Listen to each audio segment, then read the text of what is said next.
আসসালামু আলাইকুম। উদ্ভাবক বিএসসি নার্সিং কোচিং এর আরো একটি বাংলা ক্লাসে সকলকে স্বাগত। আজকে আমাদের ক্লাসের বিষয়বস্তু হলো বাংলা দ্বিতীয় পত্র ব্যাকরণ অংশ। আজকে আমরা আলোচনা করব সমাস নিয়ে। সমাসে অনেক সমস্যা থাকে, inter first year second year শেষ হয়ে যায়, তবুও সমাস বোঝার শেষ থাকে না, মানে অনেকের কাছে এটা কঠিন। এটা আমরা খুঁটিনাটি সব আজকে আলোচনা করার চেষ্টা করব। প্রথমেই দেখো, আমি সমাসের সংজ্ঞা দিয়েছি। সমাসের সংজ্ঞাতে কি বলা হয়েছে? দুই বা ততোধিক সম্পর্কযুক্ত পদ এক পদে পরিণত হওয়াকে সমাস বলতেছি। আমরা সমাস কাকে বলি?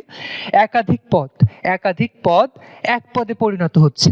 আমরা একটা কথা যদি সহজ করে বলি তাহলে ছোট হয়, কিন্তু ওটা যদি বিশ্লেষণ করি, বিস্তারিত বলতে যাই, তো ওটা বড় হয়ে যায়। আমরা যে সংক্ষেপে যে কথা বলি এটাকে আমরা সমাস বলতে পারি। তাহলে আমাদের সমাসের সংজ্ঞা কি? দুই বা ততোধিক সম্পর্কযুক্ত পদ এক পদে পরিণত হওয়াকে আমরা সমাস বলি। এবার আমরা যখনই সমাস করতে যাব বা সমাস জানতে যাব, তখন আমাদের ইন্টারমিডিয়েটে যখন করেছি তখন আমাদের তিনটা অংশ করা লাগছে। একটা হলো সমাস, সমাসের হচ্ছে সমস্ত পদ। ব্যাস বাক্য আমরা তিনটা অংশ করেছি। প্রদত্ত শব্দ দেওয়া থাকতো, সেটার ব্যাস বাক্য করতাম এবং পাশে কোন সমাস সেটা চিহ্নিত করতাম। এখন আমরা যদি তার আগে আমরা একটা উদাহরণে দেখে আসব। রেলগাড়ি, আমি রেলগাড়ি দিয়েছি। আমরা বলেছি সমাস কাকে বলে? দুই বা ততোধিক সম্পর্কযুক্ত পদ এক পদে যখন পরিণত হচ্ছে তখন তাকে সমাস বলতেছি। উদাহরণ হিসেবে আমি রেলগাড়ি ব্যবহার করেছি। রেলগাড়ি একটা শব্দ। রেলগাড়ি, রেলগাড়ি মানে কি? রেলগাড়ি হলো রেলের উপর চলে যে গাড়ি, তাকে বলতেছি আমরা রেলগাড়ি।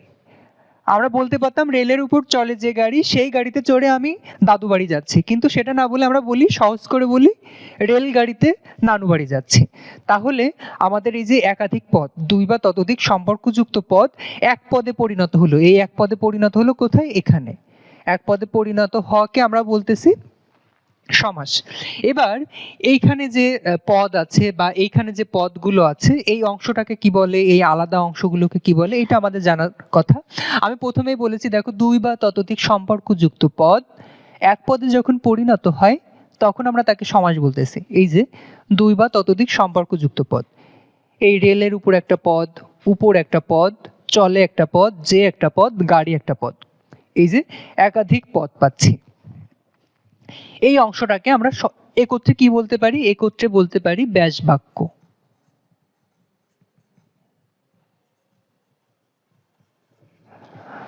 একত্রে আমরা কি বলতে পারি? ব্যাস বাক্য।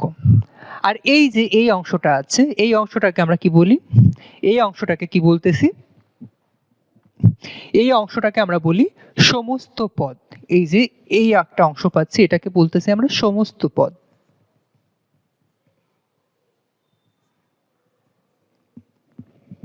এই অংশটাকে ব্যাস বাক্যর পাশাপাশি সমস্যমান পদও বলা হয়ে থাকে। সমস্যমান পদ।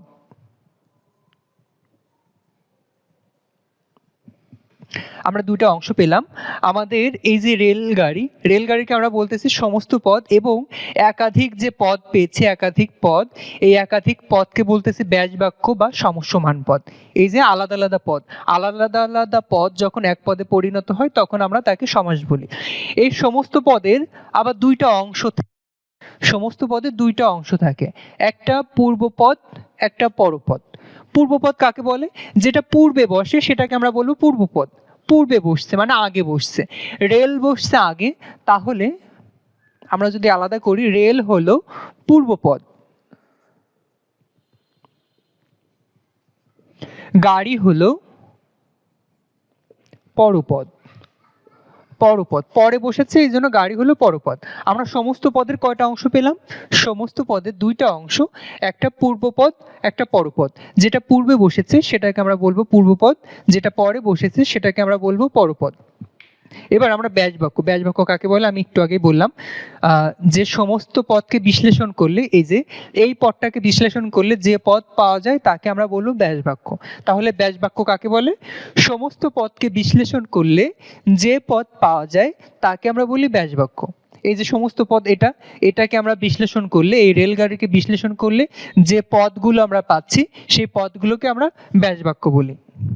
ক্লিয়ার? এবার আমরা আসি সমস্ত পদ। এই সমস্ত পদটা কি? ব্যাস বাক্যের সমস্যমান পদ। সমসমান পদটা কি? ব্যাস বাক্যের প্রত্যেকটা পদকে সমসমান পদ বলে। এই যে আমরা বলেছি যে সমসমান পদ, ব্যাস বাক্যে কতগুলো আলাদা আলাদা পদ আছে, এই আলাদা আলাদা প্রত্যেকটা পদই হলো এক একটা সমস্যা। এই এক একটা সমস্যা নিয়ে গঠিত হয়েছে সমসমান পদ। এই ব্যাস বাক্যের প্রত্যেকটা পদই এই যে একাধিক পদ, দুইয়ের অধিক যে পদ আছে, এই পদগুলো হলো এক একটা সমস্যা। এই আলাদা আলাদা পদকেই আমরা সমসমান পদ বলি। এবার যাওয়া যাক, আশা করি এই পর্যন্ত ক্লিয়ার হয়েছে, এই পর্যন্ত বুঝতে কারোর বাকি থাকে না যে সমাস কাকে বলে। সমাসের কয়টা অংশ থাকে? দুইটা অংশ পেলাম আমরা, একটা পেলাম সমস্ত পদ, একটা পেলাম সমসমান পদ বা ব্যাস বাক্য। এবং কোনটা কিভাবে হলো এটা আমরা বুঝলাম, ব্যাস বাক্য কাকে বলে, সমসমান পদ কাকে বলে। এবার যাওয়া যাক সমাস কয় প্রকার। সমাস কয় প্রকার? সমাস আমরা যদি বলি সমাস কয় প্রকার, 9-10 এর বইতে আছে 4 প্রকার, কিন্তু আমরা 6 প্রকার পেয়ে থাকি। সমাস 6 প্রকার।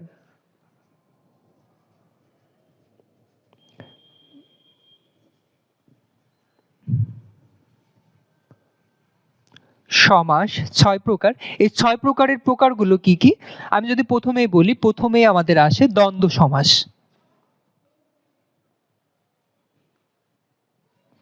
প্রথমে দ্বন্দ্ব, দ্বিতীয়তে পাই আমরা দ্বিগু,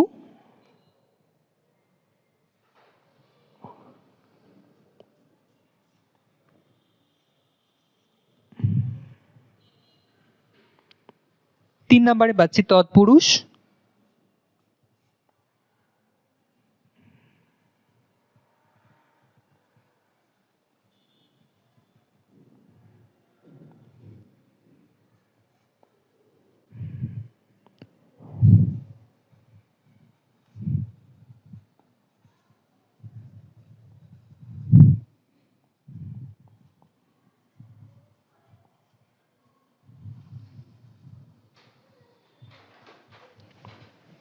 আমরা 6 প্রকার সমাস পেলাম। 6 প্রকারে প্রথমে পাচ্ছি দ্বন্দ্ব সমাস, দ্বিতীয় পাচ্ছি দ্বিগু সমাস, 3 নম্বরে পাচ্ছি তৎপুরুষ, 4 পাচ্ছি কর্মধারয়, 5 পাচ্ছি অব্যয়ীভাব এবং 6 নম্বরে পাচ্ছি বহুব্রী। এই 6টা সমাস আমাদের 9-10 এ যেহেতু বলা হয়েছে 4 প্রকার, কিন্তু 4 প্রকার বাদেও আমরা আরো 2 প্রকার বেশি পাচ্ছি।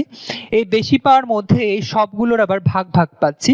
এই দ্বন্দ্ব সমাস কয় প্রকার? দ্বন্দ্ব সমাসের মধ্যে আবার ভাগ পাচ্ছি, অলুক দ্বন্দ্ব পাচ্ছি, বহুপদী দ্বন্দ্ব পাচ্ছি, একশেষ দ্বন্দ্ব পাচ্ছি, দ্বিগুর মধ্যে ভাগ পাচ্ছি না, তৎপুরুষের মধ্যে আবার অনেকগুলো ভাগ পাচ্ছি, 8টা-9টা ভাগ পাচ্ছি। এবার দ্বন্দ্ব সমাস কাকে বলে, দ্বিগু সমাস কাকে বলে, এইগুলো সম্পর্কে আমরা আলাদা আলাদা জানবো। প্রথমে যাওয়া যাক দ্বন্দ্ব সমাস কাকে বলে।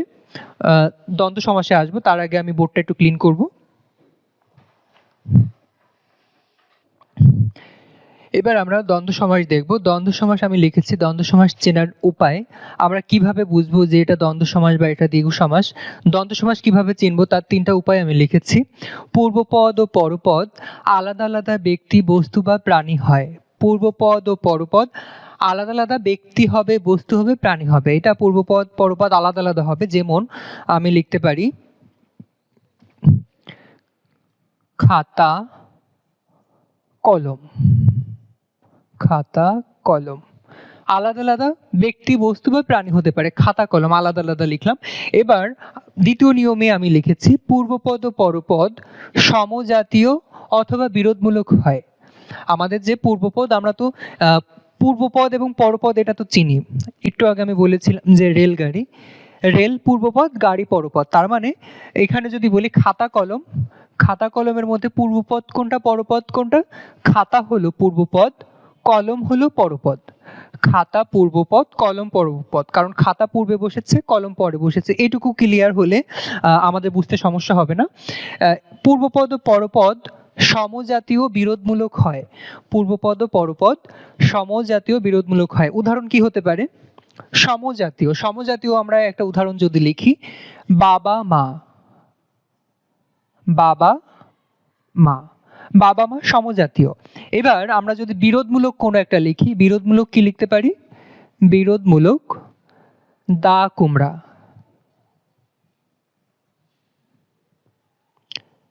দা কুমড়া আমরা শত্রুতা বোঝাতে ব্যবহার করি। দা কুমড়ার সম্পর্ক, এটা বিরোধমূলক। এবার আমরা 3য় নম্বরে আমাদের বলেছি যে চেনার উপায়, পূর্বপদ ও পরপদ উভয়কে উভয়ের গুরুত্বই সমান, পূর্বপদ ও পরপদ উভয়ের গুরুত্বই সমান, পূর্বপদ ও পরপদ উভয়ের গুরুত্বই সমান। তাহলে কি হতে পারে? তাল তমাল, তাল তমাল, তাল তমাল অবস্থা শুরু হয়ে গেছে, তার মানে দুইটার মানে একই দাঁড়ায়। এবার আমাদের যে ব্যাস বাক্য যে করবো আমরা তো চিনলাম, এবার দ্বন্দ্ব সমাসের ব্যাস বাক্য নিয়ম কি, ব্যাস বাক্য কিভাবে করব? ব্যাস বাক্য নিয়ম হলো পূর্বপদ যোগ এবং অথবা ও যোগ পরপদ, তার মানে পূর্বপদ ও পরপদের মাঝে এবং ও বসায় দিলেই আমাদের ব্যাস বাক্য হয়ে যাবে। পূর্বপদ ও পরপদের মাঝে এবং ও বসায় দিলেই পরপদ হয়ে যাবে, দুইটা যে কোনো একটা বসাতে পারি। এবার অনেকে বলে যে আমরা তো চিনি না, এরপরেও যদি কারো চিনতে সমস্যা হয় তাদের জন্য একটা টিক্স বলে দিই, এটা সকল ক্ষেত্রে প্রযোজ্য না, তবে অধিকাংশ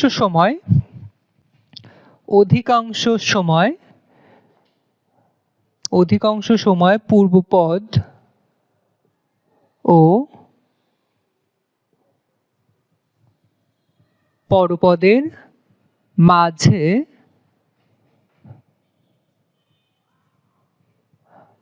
হাইফেন থাকে।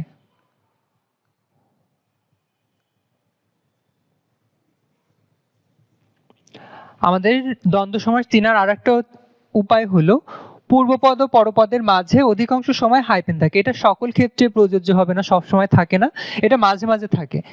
আমরা হাইফেন দেখলেই বুঝবো যে এটা আমাদের দ্বন্দ্ব সমাস, তবে এটা সকল ক্ষেত্রে প্রযোজ্য না, সকল ক্ষেত্রে প্রযোজ্য না। তাহলে আমরা কি পেলাম? পূর্বপদ ও পরপদ আলাদা আলাদা ব্যক্তিবস্তু প্রাণী হয়, যেমন খাতা কলম, এরকম যদি হয় তাহলে এটা হবে দ্বন্দ্ব সমাস। এবং পূর্বপদ ও পরপদ সমজাতীয় অথবা বিরোধমূলক হবে, যেমন বাবা মা হতে পারে, দা কুমড়া ও হীনকুল হতে পারে। এবার তারপর আমরা আরেকটা নিয়ম দেখেছি বা চেনার উপায় পেয়েছি, পূর্বপদ ও পরপদ উভয়ের গুরুত্বই সমান, যেমন তাল তমাল। আমরা ব্যাস বাক্যের নিয়ম জানলাম, পূর্বপদ ও পরপদের মাঝে এবং অথবা ও বসায় দিলে আমাদের ব্যাস বাক্য হয়ে যাবে। আমরা কতগুলো উদাহরণ যদি লিখি, সৈন্য সামন্ত,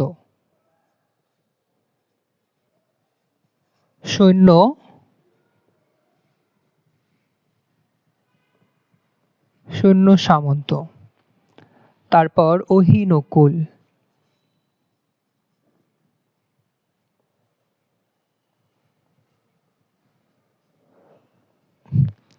দম্পতি।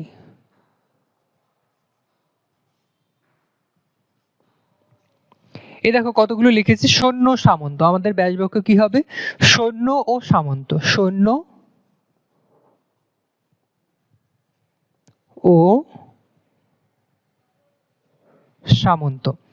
ওহি নকুল কি হবে? মাঝে ওহি ও নকুল, ও যোগ করলেই হয়ে যাবে, ওহি ও নকুল।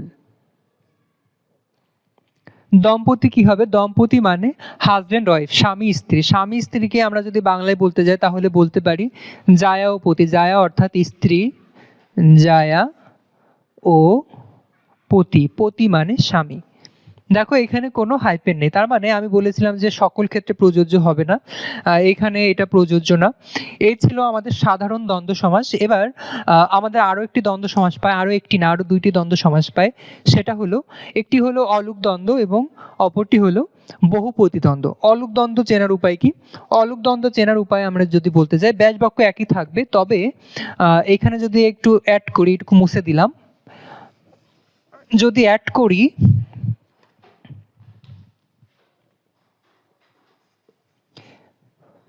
পূর্বপদ ও পরপদ, পূর্বপদ ও পরপদে এ অথবা অন্তস্থ বিভক্তি থাকে, তাহলে হয়ে যাবে অলুক। এবার আমরা অলুক দ্বন্দ্ব চেনার উপায়, এখানে আমরা আরেকটা পয়েন্ট অ্যাড করলাম, পূর্বপদ ও পরপদে এ অথবা অন্তস্থ বিভক্তি যদি তাহলে সেটা হবে আমাদের অলুক দ্বন্দ্ব সমাস। অলুক দ্বন্দ্ব সমাস কি? পূর্বপদ এবং পরপদে এ অথবা অন্তঃস্থ বিভক্তি থাকবে, তবেই সেটা হবে অলুক দ্বন্দ্ব। আমরা যদি উদাহরণ দিই, উদাহরণে যদি বলি, 1 নম্বর উদাহরণে বললাম, মায়ে ঝিয়ে, মায়ে ঝিয়ে, মায়ের ঝি মানে মেয়ে, মায়ে মানে মা এবং মেয়ে, মায়ের ঝিয়ে মানে মা মেয়ে। 2 নম্বরে যদি লিখি কোলে পিঠে, কোলে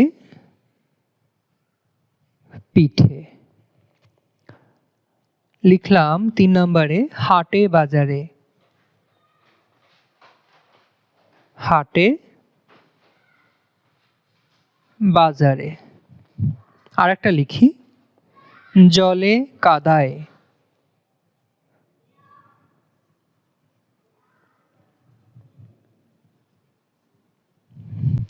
দেখো এখানে আমি 4টা উদাহরণ লিখেছি। প্রথমে মায়ের ঝিয়ে, মায়ের ঝিয়ে, কোলে পিঠে, হাটে বাজারে, জলে কাদায়। আমাদের অলুক দ্বন্দ্বর মানে মেইন যে পয়েন্টটা, অলুক দ্বন্দ্ব কখন হবে?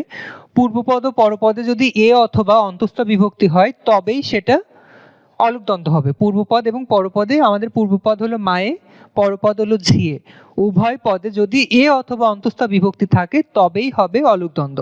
দেখো আমরা এখানে এ বিভক্তি পাচ্ছি, মায়ে এই বিভক্তি পাচ্ছি, ঝিয়ে এ বিভক্তি পাচ্ছি, উভয়ে এ বিভক্তি পেয়েছি, তাহলে এটা হবে অলুক দ্বন্দ্ব সমাস। এবার দ্বিতীয় দেখো কোলে পিঠে, কোলে পূর্বপদে এ বিভক্তি পেলাম, পরপদেও এ বিভক্তি পেলাম, পূর্বপদেও এ বিভক্তি পেয়েছি, পরপদেও এ বিভক্তি পেয়েছি, তার মানে এটাও হবে অলুক দ্বন্দ্ব। এবার আমি বলেছিলাম যে অন্তঃস্থ বিভক্তিও থাকতে পারে। অনেকে বলে যে অনেকের বোঝার ভুল হয় যে উভয় পদে যদি এ না থাকে তাহলে সেটা অলুক দ্বন্দ্ব হবে না। অলুক দ্বন্দ্ব হতে গেলে উভয় পদে এ থাকা লাগবে। তারপর দেখো হাটে বাজারে উভয়ে এ আছে, কিন্তু আমি বলেছি এ অথবা অন্তঃস্থ। অনেকে বলবে জলে কাদায়, এটা অলুক দ্বন্দ্ব নয়, কারণ উভয় পদে তো এ বিভক্তি নেই, কিন্তু শুধু এ না, অন্তঃস্থ থাকলেও অলুক দ্বন্দ্ব হবে। দেখো পূর্বপদে এ আছে, পরপদে অন্তঃস্থ আছে, পূর্বপদে এ, পরপদে অন্তঃস্থ, তার মানে এটাও হলো অলুক দ্বন্দ্ব। তাহলে অলুক দ্বন্দ্বের ব্যাস বাক্য কি হবে? ব্যাস বাক্য একইভাবে হবে, পূর্বপদ ও পরপদের মাঝে ও অথবা এবং যোগ করলেই হয়ে যাবে। তাহলে মায়ের ঝিয়ে কি হবে? মায়ে ও ঝিয়ে। কোলে পিঠে কি হবে? কোলে ও পিঠে। হাটে বাজারে হবে হাটে ও বাজারে। জলে কাদায় জলে ও কাদায়। আশা করি যে অলুক দ্বন্দ্ব সমাস বুঝতে কারো সমস্যা হয়নি। এবার আমাদের অলুকের মধ্যে থেকে যায় আর একটি সমাস, সেটা হলো বহুপদী দ্বন্দ্ব। দুঃখিত, আমাদের দ্বন্দ্ব সমাসের মধ্যে আর একটি থেকে যাচ্ছে, সেটা হলো বহুপদী দ্বন্দ্ব। বহুপদী দ্বন্দ্ব আমরা কাকে বলি বা কিভাবে চিনব? আমি যেহেতু বললাম বহুপদ, তার মানে বহুপদী দ্বন্দ্ব সমাসে একাধিক পদ থাকবে, দুইয়ের অধিক পদ থাকবে।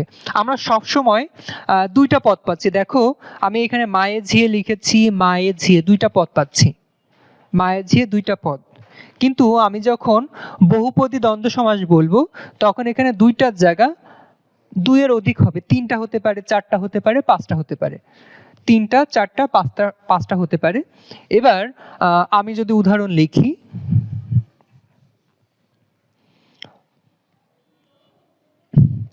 এখানে আমি অ্যাড করে দিলাম বহুপদী।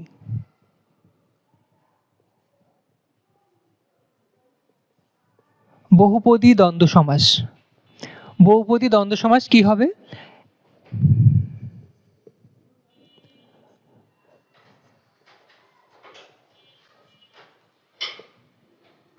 দুইয়ের অধিক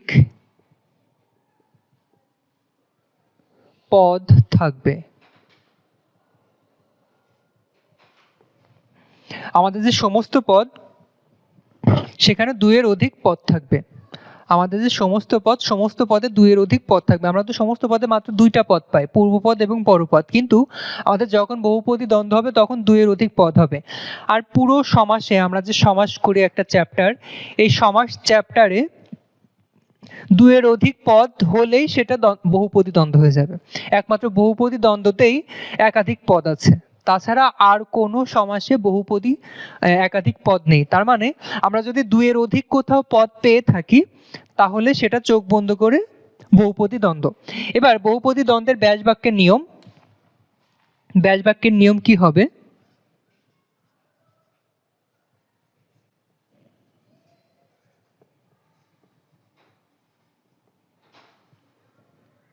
ব্যাস বাক্যের নিয়ম পূর্বপদ যোগ আর যতগুলো পদ আছে সবগুলো পদ অ্যাড করব,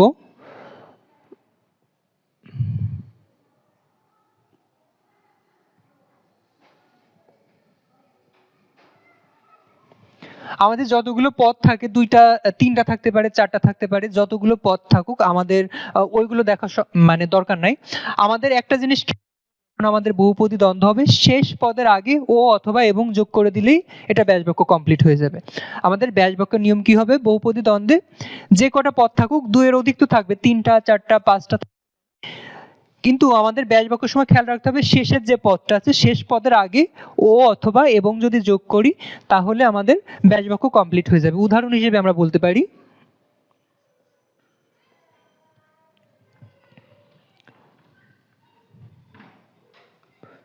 চন্দ্র, সূর্য,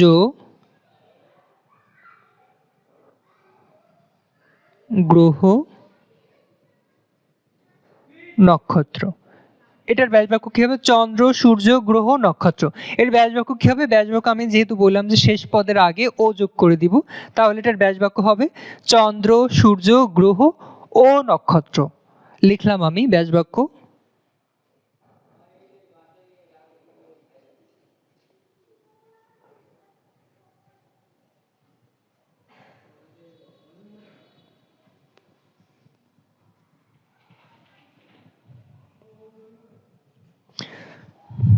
আমরা এখানে কতগুলো পদ পেয়েছি? 4টা পদ পেয়েছি, চন্দ্র, সূর্য, গ্রহ, নক্ষত্র, 4টা পদ। শেষ পদের আগে আমরা ও যোগ করে দিয়েছি, শেষ পদের আগে ও যোগ করে দিয়েছি, শেষ পদের আগে ও যোগ করলে আমাদের ব্যাস বাক্য কমপ্লিট হয়ে গেছে। আরো একটা উদাহরণ যদি আমি বলি,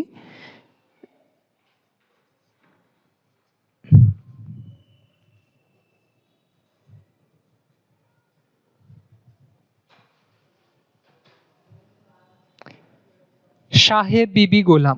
সাহেব বিবি গোলাম, এটা কি হবে? এটাও শেষ পদের আগে ও যোগ করে দিলে আমাদের ব্যাস বাক্য সম্পন্ন হবে। যেমন সাহেব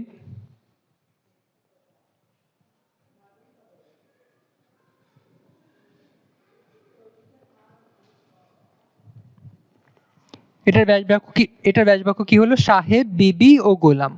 আমরা কি পেলাম?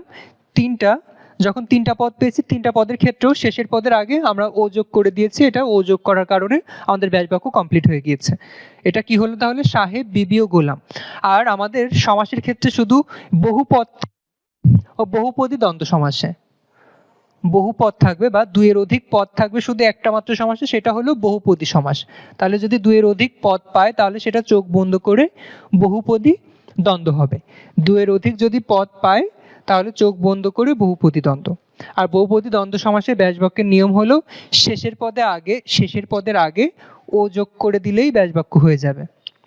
এবার এটা ছিল আমাদের দ্বন্দ্ব সমাস। দ্বন্দ্ব সমাস কি কি পেলাম? সাধারণ দ্বন্দ্ব পেলাম, অলোক দ্বন্দ্ব পেলাম, বহুপদী দ্বন্দ্ব পেলাম। এবার আমরা চলে যাব দ্বিগু সমাসে। এবার আমরা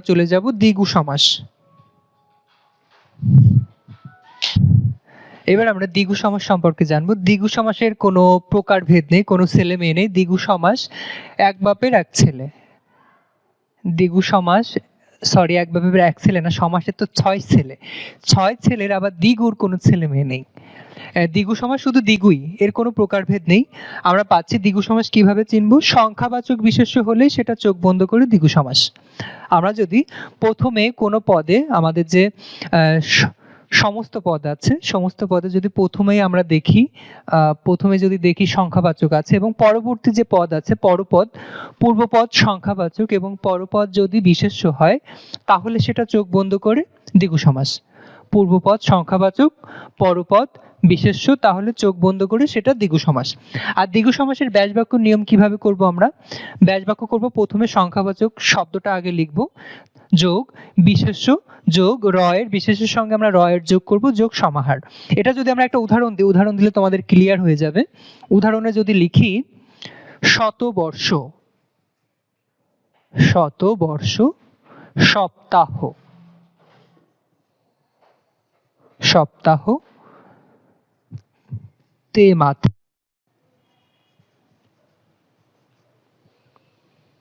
পঞ্চবটি।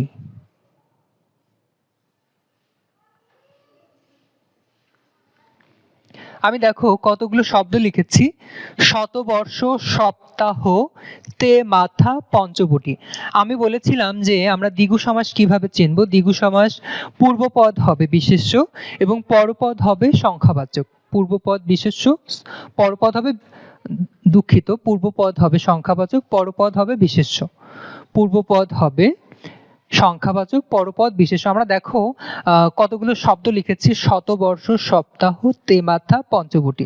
আমরা সবগুলোর পূর্বপদ আন্ডারলাইন করি, সবগুলোর পূর্বপদ আন্ডারলাইন করলাম। দেখো প্রথমটা পেয়েছি শত, শত এটা সংখ্যাবাচক, শত মানে 100। দ্বিতীয়টা পেয়েছি সপ্ত, সপ্ত মানে 7। তৃতীয়টা পেয়েছি তে, তে অর্থাৎ 3। তারপরে পেলাম পঞ্চ, পঞ্চ অর্থাৎ 5। তার মানে এই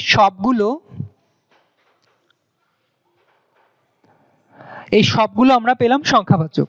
পূর্বপদ সবগুলো সংখ্যাবাচক পেয়েছি। পরপদ বর্ষ মানে বছর, অহ মানে দিন, মাথা মাথা, বটি বটি, এই সবগুলো পেলাম বিশেষ্য। পূর্বপদ সংখ্যাবাচক, পরপদ বিশেষ্য, তাহলে চোখ বন্ধ করে দ্বিগু সমাস। তাহলে দ্বিগু সমাসের আমরা ব্যাসবাক্য নিয়মে কি জেনেছি? প্রথমেই সংখ্যাবাচক শব্দ, তাহলে আমরা লিখলাম সংখ্যাবাচক শত।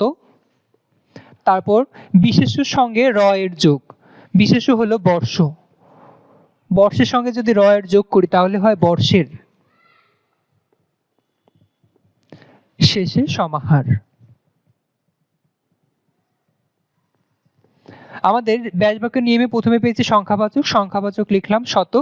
তারপর বিশেষ্যের সঙ্গে র এর যোগ, বিশেষ্য বর্ষ, বর্ষের সঙ্গে আমরা র এর যোগ করলাম, এর যোগ করেছি এবং শেষে সমাহার দিয়েছি। এটা হয়ে গেল আমাদের ব্যাসবাক্য। শতবর্ষের ব্যাসবাক্য কি হবে তাহলে? শতবর্ষের সমাহার। এবার সপ্তাহর ব্যাসবাক্য কি হবে তাহলে? সপ্তাহ, সপ্ত, প্রথমে সংখ্যাবাচক লিখলাম সপ্ত, তারপর বিশেষ্যের সঙ্গে র এর, বিশেষ্য হলো অহ, তাহলে অহের সাথে র এর যোগ করলে হয় অহের, সপ্ত অহের সমাহার।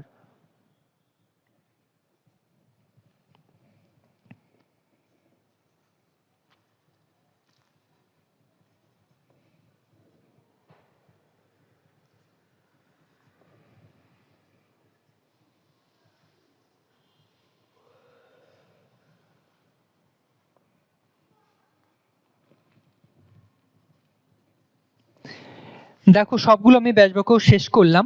সবগুলো ব্যাসবাক্য আমি কি লিখেছি? আমরা প্রথমে জেনেছি যে বিশেষ্য, সংখ্যাবাচক বিশেষ্য হলে সেটা দ্বিগু সমাস, সংখ্যাবাচক পূর্বপদ সংখ্যাবাচক, পরপদ বিশেষ্য। ব্যাসবাক্য নিয়ম প্রথমেই আমাদের সংখ্যাবাচক শব্দ, প্রথমে সংখ্যাবাচক শব্দ লিখেছি, তারপর বিশেষ্যের সঙ্গে র এর যোগ করব, শেষে সমাহার যোগ করে দিলেই হয়ে যাবে আমাদের দ্বিগু সমাসের ব্যাসবাক্য। আমি প্রথমটা লিখেছি শতবর্ষ, শতবর্ষের সমাহার। দ্বিতীয়টা সপ্তাহ, সপ্ত অহের সমাহার। তারপরে দেখো তে মাথা, তে মাথা, আর পঞ্চবটি, পঞ্চবটির সমাহার। হয়ে গেল আমাদের দ্বিগু সমাস। দ্বিগু সমাস একেবারেই ক্লিয়ার, একেবারে সহজ। আমি আবার বলি, দ্বিগু সমাস আমরা কিভাবে চিনব? পূর্বপদ সংখ্যাবাচক হবে, পরপদ বিশেষ্য, পূর্বপদ সংখ্যাবাচক, পরপদ বিশেষ্য। ব্যাসবাক্যের নিয়ম হলো সংখ্যাবাচক শব্দ যোগ বিশেষ্যের সঙ্গে র এর যোগ করব, হার যোগ করে দিলেই আমাদের ব্যাসবাক্য হয়ে যাবে। তাহলে সংখ্যাবাচক শত, বিশেষ্যের সঙ্গে র এর যোগ, বর্ষের সাথে সমাহার, শত বর্ষের সমাস শেষ। আমাদের দ্বিগু সমাসের কোনো ভাগ নেই যেহেতু, তাহলে দ্বিগু সমাস এই পর্যন্তই ক্লিয়ার। আমরা যে 6টি সমাস পেয়েছিলাম প্রথমে, দ্বন্দ্ব, দ্বিগু, তৎপুরুষ, কর্মধারয়, অব্যয়ীভাব, বহুব্রী, যে 6টি সমাস পেলাম 6টির মধ্যে দ্বন্দ্ব শেষ করেছি। এবার দ্বিগুর যেহেতু কোনো ভাগ নেই, দ্বিগু এইটুকুই শেষ। দ্বিগু এইটুকু যদি আমরা ভালো করে বুঝতে পারি তাহলে আর কোনো প্রকারভেদ নেই, এখানে শেষ। এবার আমরা চলে যাব তৎপুরুষ সমাসে। এবার আমরা চলে যাব তৎপুরুষ সমাসে। এবার আমরা জানবো তৎপুরুষ সমাস সম্পর্কে। তৎপুরুষ সমাস কাকে বলে যদি প্রথমে আমরা বলি, তৎপুরুষ সমাস হলো যে সমাসে বিভক্তি লোপ পায় তাকে তৎপুরুষ সমাস বলে। যে সমাসে বিভক্তি লোপ পায় তাকে তৎপুরুষ সমাস বলে। দেখো আমি লিখেছি যে সমাসে বিভক্তি লোপ পাচ্ছে তাকে আমরা তৎপুরুষ সমাস বলি। আমি যে বললাম যে যে সমাসে বিভক্তি লোপ পাবে তাকে তৎপুরুষ সমাস বলে, তাহলে তৎপুরুষ সমাস চিনতে হলে আগে আমাদের বিভক্তি চিনতে হবে। কারণ যে সমাসে বিভক্তি লোপ পাচ্ছে সেই সমাসটাই হচ্ছে তৎপুরুষ সমাস। আমি যদি বিভক্তিই না চিনি তাহলে তৎপুরুষ সমাস কিভাবে চিনব? তাহলে আগে আমরা বিভক্তি সম্পর্কে জানব। বিভক্তি কয় প্রকার? বিভক্তি 7 প্রকার। 7 প্রকারের প্রথমায় শূন্য বিভক্তি, এই জন্য আমরা লিখবো না, দ্বিতীয়া থেকে শুরু করব, দ্বিতীয়া থেকে সপ্তমী পর্যন্ত, দ্বিতীয়া, তৃতীয়া, চতুর্থী, পঞ্চমী, ষষ্ঠী, সপ্তমী। এবার দ্বিতীয় বিভক্তিতে আমরা কি কি পাচ্ছি? দ্বিতীয় বিভক্তি আমি আরেকটু ইজি করে দিই। বিভক্তি হলো ইংরেজিতে আমরা যেগুলোকে প্রিপোজিশন বলি সেটাই বাংলায় বলি বিভক্তি। প্রিপোজিশন, বাংলায় বিভক্তি। তাহলে দ্বিতীয় আমরা কি পাচ্ছি? কে, রে, দিকে, প্রতি, ব্যাপিয়া। কে, রে, দিকে, প্রতি, ব্যাপিয়া। তৃতীয়তে পাচ্ছি আমরা দ্বারা, দিয়া, কর্তৃক। চতুর্থীতে পাচ্ছি জন্য, নিমিত্ত। পঞ্চমী থেকে পাচ্ছি হইতে, থেকে, চেয়ে। ষষ্ঠীতে পাচ্ছি র, এর। সপ্তমীতে এ, অন্তস্থ, তে। এই যে আমরা এই বিভক্তি সম্পর্কে জানলাম। বিভক্তির 7 প্রকার। 7 প্রকারের প্রথমায় শূন্য, প্রথমায় কিছু নেই, দ্বিতীয়া থেকে সপ্তমী পর্যন্ত। এই আমাদের তৎপুরুষ সমাস যদি করতে যাই প্রথমে আমাদের এই বিভক্তিগুলো মুখস্থ করা লাগবে। বিভক্তি মুখস্থ না করলে কোনোভাবেই আমাদের তৎপুরুষ সমাস করা সম্ভব নয়। আগে বিভক্তি মুখস্থ করতে হবে, তারপরে আমরা তৎপুরুষ সমাসে হাত লাগাবো। তোমাদের যদি বিভক্তি মুখস্থ থাকে তাহলে পরবর্তীতে মানে এরপরে আমি যে আগাচ্ছি এটা ক্লিন করে যখন তৎপুরুষ সমাস, দ্বিতীয় তৎপুরুষ, তৃতীয় তৎপুরুষ লিখবো তখন তোমাদের কাছে ইজি হয়ে যাবে। বিভক্তি না জানলে তৎপুরুষ সমাস কখনোই করা যাবে না। এটা আমি আবারও বলছি, যাদের এখনো পর্যন্ত বিভক্তি মুখস্থ হয়নি তারা নিজ দায়িত্বে মুখস্থ করে নিবা, কারণ তৎপুরুষ সমাস করতে গেলে বিভক্তির কোনো বিকল্প নেই। আমরা দ্বিতীয়াতে কে পাচ্ছি? দ্বিতীয়াতে পাচ্ছি কে, রে, দিকে, প্রতি, ব্যাপিয়া। তৃতীয়াতে পাচ্ছি দ্বারা, দিয়া, কর্তৃক। চতুর্থীতে পাচ্ছি জন্য, নিমিত্ত। পঞ্চমীতে পাচ্ছি হইতে, থেকে। ষষ্ঠীতে পাচ্ছি র, এর। সপ্তমীতে এ, অন্তস্থ, তে। সপ্তমীতে পাচ্ছি এ, অন্তস্থ, তে। এবার আমি যদি প্রথমেই এইগুলো ধরে ধরে আমি যদি ব্যাস বাক্য করতে যাই বা সমাস করতে যাই, এবার যদি তোমরা বলো যে তৎপুরুষ সমাস কয় প্রকার, তৎপুরুষ সমাস কয় প্রকার হবে? এই যে কয় প্রকার আমরা বিভক্তি পাচ্ছি সেই কয় প্রকার তো আছে, সেই সঙ্গে আমরা পাচ্ছি অলুক তৎপুরুষ পাচ্ছি, নং তৎপুরুষ পাচ্ছি, উপপদ তৎপুরুষ পাচ্ছি। অলুক তৎপুরুষ, নং তৎপুরুষ, উপপদ তৎপুরুষ, এর সাথে যোগ হবে অলুক, নং, উপপদ। তাহলে আমরা তৎপুরুষ সমাস কয় ভাগে ভাগ করতে পারতেছি? দ্বিতীয় তৎপুরুষ, তৃতীয়া, চতুর্থী তৎপুরুষ, পঞ্চমী তৎপুরুষ, ষষ্ঠী তৎপুরুষ, সপ্তমী তৎপুরুষ, অলুক তৎপুরুষ, নং তৎপুরুষ এবং উপপদ তৎপুরুষ। তাহলে কয় প্রকার পেলাম? এখানে পেলাম 6 প্রকার এবং হাতে পেলাম 3 প্রকার, অলুক, নং, উপপদ। তাহলে 6 আর 3 9 প্রকার পাচ্ছি আমাদের তৎপুরুষ। এই 9 প্রকার আমাদের একদম ইজি হয়ে যাবে, পানির মতো হয়ে যাবে যদি আমরা এই বিভক্তি জানি। তাহলে আমরা শুরু করা যাক। আমরা প্রথমেই লিখি দ্বিতীয় তৎপুরুষ। দ্বিতীয় তৎপুরুষ, তাহলে দ্বিতীয় তৎপুরুষ সমাস চেনার উপায় কি? যে সমাসে দ্বিতীয় বিভক্তি, যে সমাসে দ্বিতীয় বিভক্তি লোপ পায় তাকে দ্বিতীয় তৎপুরুষ সমাস বলে। তাকে দ্বিতীয় তৎপুরুষ সমাস বলে। যে সমাসে দ্বিতীয় বিভক্তি লোপ পায় তাকে দ্বিতীয় তৎপুরুষ সমাস বলে। তাহলে তৃতীয় তৎপুরুষ কি হবে? যে সমাসে তৃতীয় বিভক্তি লোপ পায় তাকে তৃতীয় তৎপুরুষ সমাস বলে। চতুর্থীও একই, যে সমাসে চতুর্থী বিভক্তি লোপ পায়, যে সমাসে চতুর্থী বিভক্তি লোপ পায় তাকে চতুর্থী তৎপুরুষ সমাস বলে। এবার ব্যাসবাক্য নিয়ম আমরা কি হবে, ব্যাসবাক্য নিয়ম কিভাবে লিখব? যে বিভক্তি লোপ পাচ্ছে সেই বিভক্তিটা আমরা ব্যাসবাক্যের মধ্যে এনে দিলেই হয়ে যাবে। যে বিভক্তি লোপ পাচ্ছে সেটা যদি এনে দিই তাহলেই হয়ে যাবে। আমি এগুলো মুছে দিই। আমরা কি পাচ্ছি? দ্বিতীয় তৎপুরুষে পাচ্ছি কে রে দিকে প্রতিব্যাপী। আমি যদি উদাহরণ হিসেবে লিখি, উদাহরণ কচু কাটা।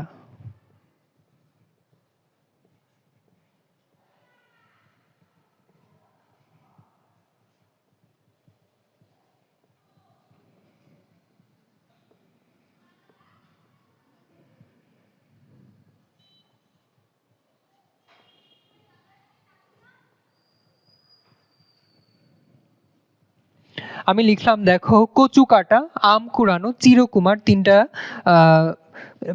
শব্দ লিখেছি। এইগুলো যদি আমি ব্যাসবাক্য করি, এইগুলো ব্যাসবাক্য করলে কি দাঁড়াবে? আম কচু কাটা, কচু কাটা আমরা কি বলি? কচুকে কাটলেই তো হয় সেটা কচু কাটা, তাই না? তাহলে আমরা এখানে কি বিভক্তি লোপ পাচ্ছে? কচু কাটাতে কি বিভক্তি লোপ পাচ্ছে? কচুকে কাটা। আমরা যদি বলি কচুকে কাটা বা কচু কাটা, দুটো একই। তাহলে এখানে লোপ পাচ্ছে কি? কে। কচু কে, দেখো এখানে কে লোপ পাচ্ছে, কচু কে। এবার আমাদের ব্যাসবাক্য নিয়ম কি হবে? যে বিভক্তি লোপ পাবে সেই বিভক্তিটা টেনে এনে লাগাই দিলে হয়ে গেল। যে বিভক্তি লোপ পাবে সেই বিভক্তি আমাদের মাঝে আনলেই আমাদের ব্যাসবাক্য কমপ্লিট। ব্যাসবাক্য কিভাবে করব? আমাদের যে বিভক্তি লোপ পাচ্ছে সেই বিভক্তি মাঝে এনে বসায় দিলেই হয়ে যাবে। তাহলে কচু কাটা, তাহলে এটার ব্যাসবাক্য কি হবে? কচুকে কাটা, কচুকে কাটা। কচুকে কাটাকে আমরা বলতেছি কচু কাটা। কে বিভক্তি লোপ পেয়েছে। তারপর আম কুড়ানো, কি হবে? আমকে কুড়ানো।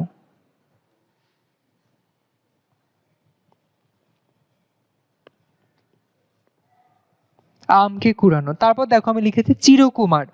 চিরকুমার আসলে কাকে বলে? চিরকুমার, চিরসুখী, চিরকুমারী কাকে বলতেছে? চিরকাল ব্যাপন করিয়া বা ব্যাপ্তি, মানে আমি যে চিরকুমার, চিরকুমার মানে কি? আমার জীবনে বিয়ে হবে না বা আমি বিয়ে করব না, এটাকে বলতেছি আমি চিরকুমার। তাহলে একটা দীর্ঘ একটা ব্যাপ্তি বা দীর্ঘ একটা টাইম ফ্রেমের কথা বলা হচ্ছে। এই টাইম ফ্রেমকে আমরা বলি ব্যাপিয়া। টাইম ফ্রেমকে বলতেছি ব্যাপিয়া। তাহলে চিরকুমার কি হবে? চিরকাল ব্যাপিয়া কুমার।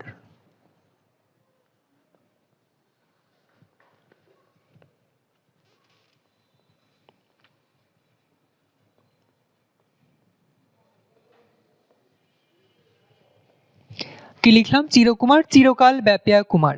এবার আমি যদি বলি চিরসুখী, তাহলে কি হবে? চিরকাল ব্যাপিয়া সুখী, চিরকাল ব্যাপিয়া সুখী। তাহলে একটা দিক আমাদের ক্লিয়ার হয়ে গেল। আমরা দ্বিতীয় বিভক্তিতে যেগুলো পাচ্ছি কে রে দিকে প্রতি ব্যাপিয়া, এইগুলো যদি আমাদের কোনো সমাসে লোপ পায়, কোনো সমাসে লোপ পায়, তাহলে সেগুলো হবে দ্বিতীয় তৎপুরুষ সমাস। এবং ব্যাসবাক্যের নিয়ম হবে যেখানে লোপ পেয়েছে সেখানে অ্যাড করে দিলে আমাদের ব্যাসবাক্য হয়ে যাবে। কচুকে কাটা, এখানে কচুর সাথে কেটা লোপ পেয়েছিল, আমরা কে অ্যাড করে দিয়েছি, আমাদের ব্যাসবাক্য হয়ে গেছে। আম কুড়ানো, আমকে কুড়ানো, কেটা লোপ পেয়েছিল, এটা আমরা অ্যাড করে দিয়েছি, যোগ করে দিয়েছি, এটা আমাদের ব্যাসবাক্য হয়ে গেছে। চিরকুমার, এখানে ব্যাপিয়াটা লোপ পেয়েছিল, ব্যাপিয়াটা আমরা যোগ করে দিয়েছি, এটা আমাদের ব্যাসবাক্য সম্পন্ন হয়েছে। এটা ছিল আমাদের দ্বিতীয় তৎপুরুষ। এবার যদি আমরা তৃতীয় তৎপুরুষে যাই তাহলে কি হবে ব্যাপারটা? তৃতীয় তৎপুরুষে দেখো একইভাবে আমি যদি বলি তৃতীয় তৎপুরুষ, তৃতীয় তৎপুরুষ সমাস চেনার উপায় এই একইভাবে দ্বিতীয় জায়গা সব জায়গা যদি তৃতীয় দিয়ে দিই,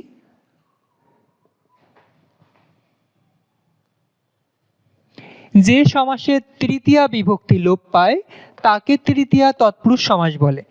যে সমাসে তৃতীয় বিভক্তি লোপ পায় তাকে তৃতীয় তৎপুরুষ সমাস বলে। এবার তৃতীয় তৎপুরুষ সমাসে আমরা কি কি তৃতীয় যে বিভক্তি আছে, তৃতীয় বিভক্তিতে আমরা কি কি পাই এটা যদি আমরা লিখে নিই তাহলে আমাদের আরো সুবিধা হবে। তৃতীয় বিভক্তিতে আমরা পাচ্ছি দ্বারা, দিয়া, কর্তৃক। ব্যাসবাক্য নিয়ম কি হবে? যেখানে দ্বারা দিয়া কর্তৃক সেখানে দ্বারা দিয়া কর্তৃক অ্যাড করে দিলেই তৃতীয় তৎপুরুষ সম্পন্ন হবে। এবার আমরা যদি কতগুলো উদাহরণ লিখি, তৃতীয় তৎপুরুষে যদি কতগুলো উদাহরণ লিখি, আমাদের তৃতীয় তৎপুরুষ কখন হবে? যখন দ্বারা দিয়া কর্তৃক লোপ পাবে তখন হবে আমাদের সেটা তৃতীয় তৎপুরুষ। তাহলে কতগুলো উদাহরণ লিখি,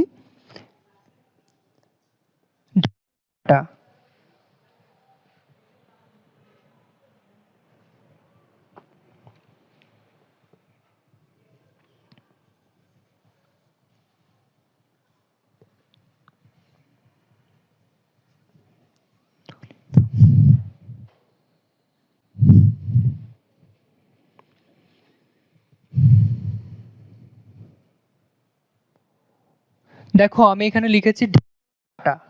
ঢেকিছাটা পদদলিত।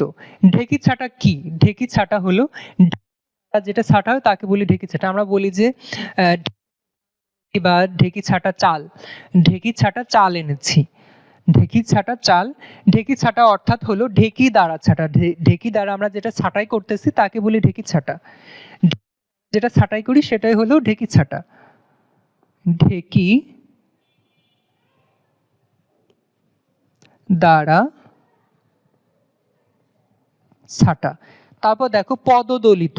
পদদলিত কি হচ্ছে? পদ মানে পা, দলিত মানে দলা। পা দ্বারা যেটা আমরা পিষ্ট করতেছি তাকে বলতেছি পদদলিত। তার মানে কি হবে? পদ দ্বারা মানে পা দ্বারা যেটা পিষ্ট করি বা দলি, পদদলিত। তাহলে এটা কি হবে? পদ দ্বারা দলিত। এটা কি পেলাম আমরা? পদদলিত, পদ দ্বারা দলিত। এই ছিল দ্বিতীয় তৎপুরুষ সমাসের উদাহরণ।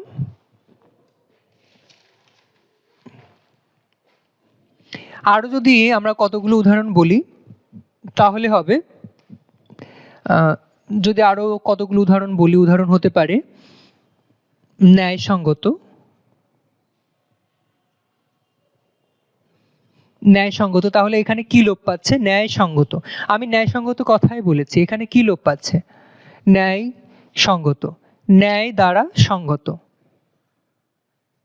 ন্যায় দ্বারা সঙ্গত।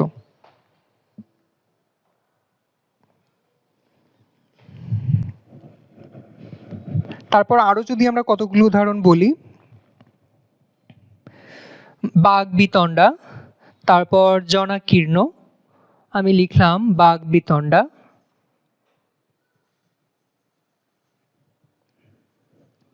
বাঘ বিতণ্ডা অথবা যদি জনাকীর্ণ লিখি তাহলে একইভাবে বাঘ দ্বারা বিতণ্ডা। বাঘ বিতণ্ডা মানে কি? আমি কথার ঝগড়া করতেছি, বাঘ বিতণ্ডা। তাহলে কি হবে?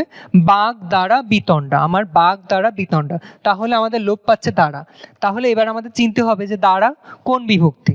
দ্বারা কোন বিভক্তি? দ্বারা হলো তৃতীয়া বিভক্তি। দ্বারা তৃতীয়া বিভক্তি। তাহলে আমাদের এটা কোন সমাস হবে? দ্বারা যেহেতু তৃতীয়া বিভক্তি, আমাদের এই সমাসটা হবে তৃতীয়া তৎপুরুষ। তৃতীয় তৎপুরুষ। তাহলে এটা কি হবে? বাঘ দ্বারা বিতণ্ডা।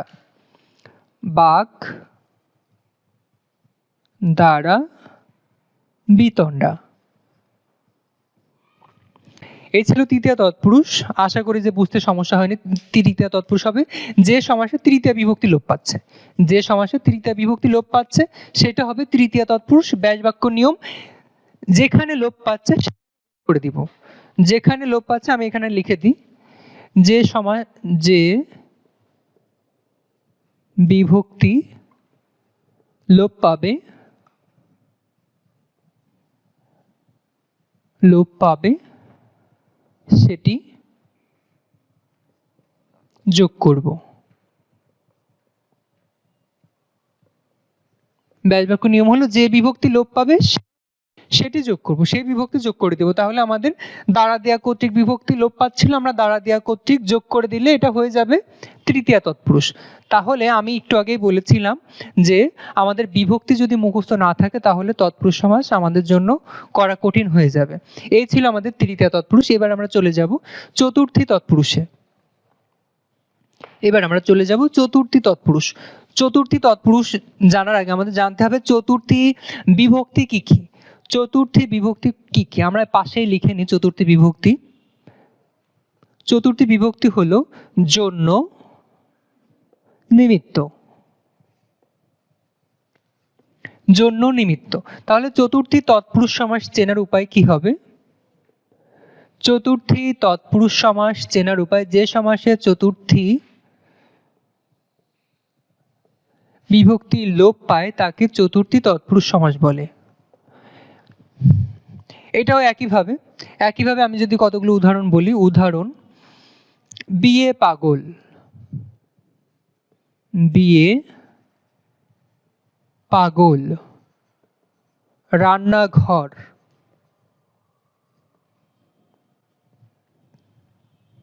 তপবন,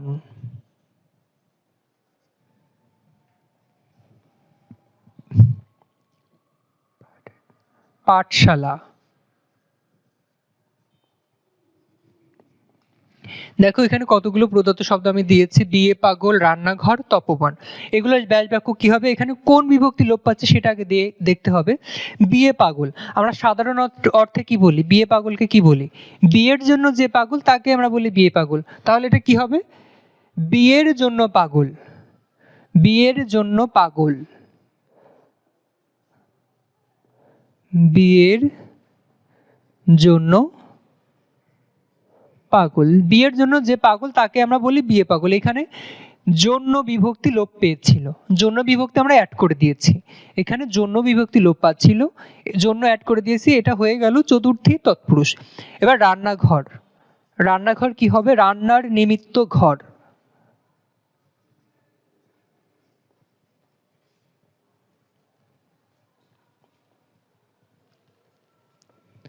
তারপর তপবন, তপবন কি হবে, তপের নিমিত্তে বন,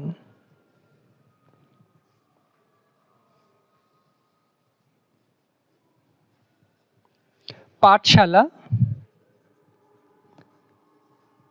পাঠের জন্য শালা। দেখো আমরা লিখেছি কতগুলো শব্দ, আমরা চতুর্থী বিভক্তিতে আগে জেনেছি যে চতুর্থী বিভক্তি হলো জন্য নিমিত্ত, আর চতুর্থী তৎপুরুষ হলো যে সমাসের জন্য নিমিত্ত বা চতুর্থী বিভক্তি লোপ পাবে তাকে আমরা বলবো চতুর্থী তৎপুরুষ। এখানে আমরা কতগুলো শব্দ লিখেছি যেগুলোতে সবগুলোই চতুর্থী বিভক্তি লোপ পেয়েছে, যেমন বিয়ে পাগল, বিয়ের জন্য পাগল, জন্য বিভক্তি লোপ পেয়েছিল, জন্য যোগ করে দিয়েছি, ব্যাস বাক্য হয়ে গিয়েছে। তারপর রান্নাঘর, রান্নার নিমিত্তে ঘর। অনেকে বলে যে নিমিত্ত মানে কি, নিমিত্ত মানেও জন্য, জন্য মানে নিমিত্ত, দুইটার অর্থ একই। তারপর তপবন, তপবন মানে কি অনেকের মনে প্রশ্ন থাকে, তপবনটা কি, তপবন হলো তপস্যার জন্য যে বন, তপ অর্থ তপস্যা। আমরা শুনেছি যে অনেক আগে যে মুনিরা ছিল, ঋষিরা ছিল, তারা যে হিন্দু ধর্মে অনেক সন্ন্যাসী ছিল বা অনেক ঋষি ছিল, তারা গভীর বনে যে তপস্যা করতো। আমাদের মুসলমান ধর্মেও আমাদের হযরত মুহাম্মদ সাল্লাল্লাহু আলাইহি ওয়াসাল্লাম এবং অন্যান্য নবীরা গুহায় যে থাকতেন, এটাকে বলা হয় তপস্যা। এই যে তপস্যা বা যে করা হয় তাকে বলা হয় তপবন। তাহলে তপবন কি হবে, তপের নিমিত্তে বন বা তপের জন্য বন। তারপর পাঠশালা, পাঠশালা বা পাঠশালা, এই ছিল আমাদের চতুর্থী তৎপুরুষ। আমি আবারও বলি, চতুর্থী তৎপুরুষ হলো যে তৎপুরুষ সমাসে চতুর্থী বিভক্তি লোপ পাবে তাকে চতুর্থী তৎপুরুষ সমাস বলে। ব্যাস বাক্যের নিয়ম, চতুর্থী বিভক্তি যে লোপ পেয়েছে চতুর্থী বিভক্তি আমি যোগ করে দিলেই হয়ে যাবে চতুর্থী তৎপুরুষ সমাস। আর আমি কতগুলো উদাহরণ দিয়েছি, বিয়ে পাগল, রান্নাঘর, তপবন, পাঠশালা, তারপর হতে পারে। এই ছিল আমাদের চতুর্থী তৎপুরুষের উদাহরণ। এবার আমরা চলে যাব পঞ্চমী বিভক্তি, পঞ্চমী তৎপুরুষ সমাস। এবার আমরা পঞ্চমী তৎপুরুষ সম্পর্কে জানবো। পঞ্চমী তৎপুরুষ সমাস কাকে বলে, একইভাবে যে সমাসে পঞ্চমী বিভক্তি লোপ পাবে তাকে পঞ্চমী তৎপুরুষ বলে। ব্যাস বাক্য নিয়ম, পঞ্চমী তৎপুরুষ যে লোপ পেয়েছে, যেখানে লোপ পেয়েছে সেখানে আমরা অ্যাড করে দিব। যেমন এখানে দেখো কতগুলো উদাহরণ লিখেছি, বিলাত ফেরত, বিলাত ফেরত কি হবে, থেকে ফেরত বা বিলাত হইতে ফেরত, বিলাত হইতে ফেরত। তারপর দেখো মেঘ মুক্ত, মেঘ মুক্ত কি হবে, মেঘ থেকে মুক্ত, মেঘ থেকে মুক্ত। তারপর দেখো মুখ ভ্রষ্ট, মুখ ভ্রষ্ট মানে কি, আমি একটা কথা বলে ফেলেছি যেটা বলা উচিত ছিল না, তার মানে মুখ থেকে আমার নিজের অজান্তে বের হয়ে গেছে, তাকে বলি আমরা মুখভ্রষ্ট। এটা কি হবে, মুখ হইতে ভ্রষ্ট। তারপর দেখো জন্মান্ধ, জন্মান্ধ মানে যে জন্ম থেকে অন্ধ, তাহলে কি হবে, জন্ম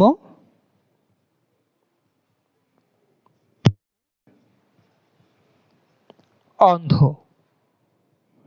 তারপর দেখো ইত্যাদি, ইত্যাদি মানে কি আমরা জানি যে শুরু থেকে শেষ কে বলে ইত্যাদি, ইতি থেকে আদি, তাহলে এটা ব্যাস বাক্য কি হবে? ইতি থেকে আদি। ইত্যাদি কি হবে? ইতি থেকে আদি। আমি যখন করাচ্ছি তোমাদের এখন মনে হচ্ছে এই সমাস তো খুবই সহজ, খুবই সহজ, শুধু পঞ্চমী বিভক্তিতে পঞ্চমী তৎপুরুষ সমাসে পঞ্চমী বিভক্তি যোগ করে দিলেই হয়ে গেল ব্যাস বাক্য। চতুর্থী তৎপুরুষ সমাসে চতুর্থী বিভক্তি যোগ করে দিলে হয়ে গেল। কিন্তু আমি যখন ক্লাস নিচ্ছি বা আমি যখন বোঝাচ্ছি তখন তোমাদের কাছে সহজ মনে হচ্ছে। এই সহজ মনোভাবটা যখন তোমরা প্র্যাকটিস করবা, যখন তোমরা প্রশ্ন ব্যাংক সলভ করবা, তখনও যেন তোমাদের কাছে এরকম সহজ মনে হয়, তখনই তোমরা সফল হবা বা সাকসেস হবা। এখন ইজি না, তুমি নিজে নিজে করো। নিজে নিজে করলে যখন তুমি ইজি হয়ে যাবা তখন সেটা তোমাকে কাজে দিবে। আশা করি তোমাদের বুঝতে সমস্যা হচ্ছে না। আমরা পঞ্চমী তৎপুরুষ পেলাম, পঞ্চমী তৎপুরুষের কতগুলো উদাহরণ লিখেছি। এবার আমরা ষষ্ঠী তৎপুরুষে চলে যাব। ষষ্ঠী তৎপুরুষ, আমরা ষষ্ঠী তৎপুরুষে যাওয়ার আগে আমরা ষষ্ঠী বিভক্তি সম্পর্কে জানবো। ষষ্ঠী বিভক্তি কি কি? ষষ্ঠী বিভক্তি হলো র এর। ষষ্ঠী বিভক্তি র এর। আমি সব জায়গা পঞ্চমী জায়গা ষষ্ঠী যদি করে দিই তাহলে আমার এখানে হয়ে গেল। আমি বোর্ডে ক্লিন করে মুছে মুছে করতেছি, এজন্য আমার সময় কম লাগতেছে, তোমরা খাতায় নোট করে নিবা দরকার হলে। ষষ্ঠী, ষষ্ঠী তৎপুরুষ চেনার উপায়,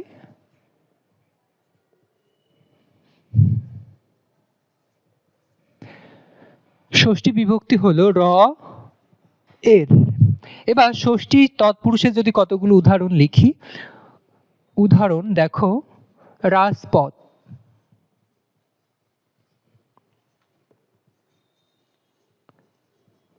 রাজহংস,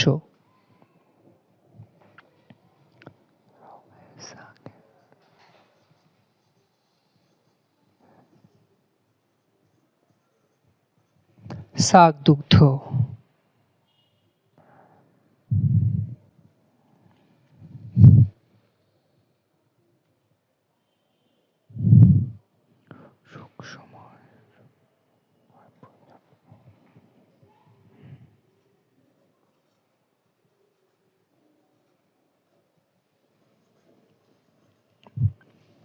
এগুলো দেখো আমি পাশে দেখো লিখেছি যে ষষ্ঠী বিভক্তি হলো র এর। আমাদের ষষ্ঠী বিভক্তি র এর। কতগুলো উদাহরণ লিখেছি, রাজপথ, রাজহংস, শাকদুগ্ধ, সুখসময়। তাহলে রাজপথ কি হবে? রাজপথ। অনেকেই বলে রাজপথ রাজার পথ, রাজহংস রাজার হংস, কিন্তু এটা ভুল। রাজপথ, রাজপথ আমরা কাকে বলি? আমরা বিভিন্ন যখন আন্দোলনে যাই, মিছিলে যাই, অভ্যুত্থানে যাই, তখন আমরা বলি রাজপথ ছাড়ি নাই, ছাড়বো না। রাজপথ মানে মেইন সড়ক বা হাইওয়ে, হাইওয়েকে আমরা রাজপথ বলতেছি। তাহলে রাজপথ কি হবে? হাইওয়ে কাকে বলি? অন্যান্য রাস্তার থেকে যে রাস্তাটা বড় সেটাকে আমরা বলতেছি রাজপথ বা হাইওয়ে।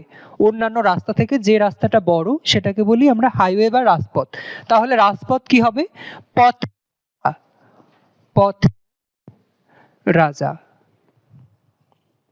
রাজপথ হলো পথের রাজা। এখানে দেখো আমাদের বিভক্তি লোপ পেয়েছিল র, র এর, যেটা আমাদের ষষ্ঠী বিভক্তিতে পাই, আমরা অ্যাড করে দিয়েছি পথের, যোগ করে দিয়ে আমাদের এখানে হয়ে গেল ষষ্ঠী তৎপুরুষের ব্যাস বাক্য পথের রাজা। রাজহংস কি হবে তাহলে? রাজহংস, রাজার হংস না, রাজার হংস হলে তো সেটা হয়ে গেল রাজার ব্যক্তিগত হাঁস। রাজহংস কাকে বলি? যে হাঁসটা তাকে বলি আমরা রাজহাঁস। তাহলে রাজহংস কোনটা? হাঁসেদের মধ্যে সব থেকে যে বড়, সব থেকে যে সুন্দর, তাকে আমরা বলি রাজহাঁস বা রাজহংস। তাহলে এটা কি হবে? হাঁসের রাজা, রাজহংস, হংসের রাজা, হংসের রাজা। তারপর দেখো শাকদুগ্ধ, শাকদুগ্ধ আমি একটু পরে লিখি। আমি লিখতে লিখতে তোমরা এটা মনে মনে কি হবে, আমি সুখ সময় এটাকে করে আসি। আমি আস্তে আস্তে তোমাদের একটা টাস্ক থাকবে, এটা তোমরা নিজে নিজে করো। সুখ সময়, এটা আমি লিখলাম সুখের সময়।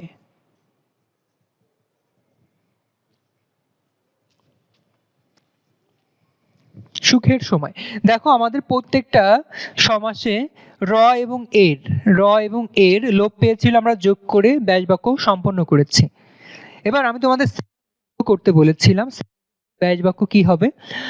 তোমরা অনেকেই হয়তো বা মনে মনে ভাবছো, যেহেতু আমি জিজ্ঞেস করতে পারছি না, মনে মনে ভাবছো শাক দুগ্ধ কি হবে, রয়ের যোগ করলেই তো হয়ে গেল।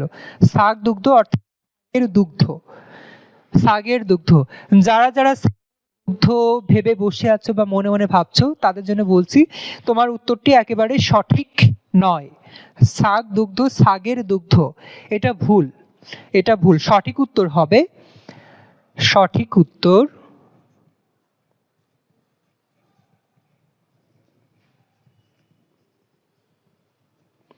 সঠিক উত্তর হবে সাগির দুগ্ধ। সাগির দুগ্ধ পুরুষবাচক, সাগি হলো স্ত্রীবাচক, তো তার মানে হবে সাগির দুগ্ধ।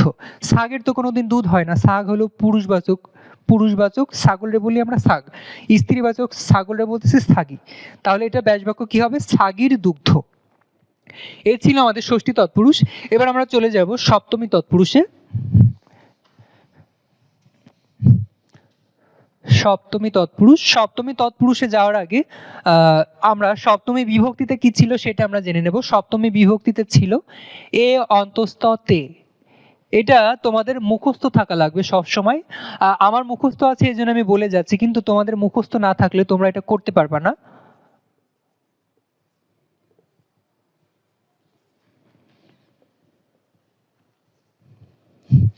সপ্তমী বিভক্তিতে হলো এ অন্তস্থ তে। সপ্তমী বিভক্তি হলো এ অন্তস্থ তে। আমি যদি কতগুলো উদাহরণ বলি,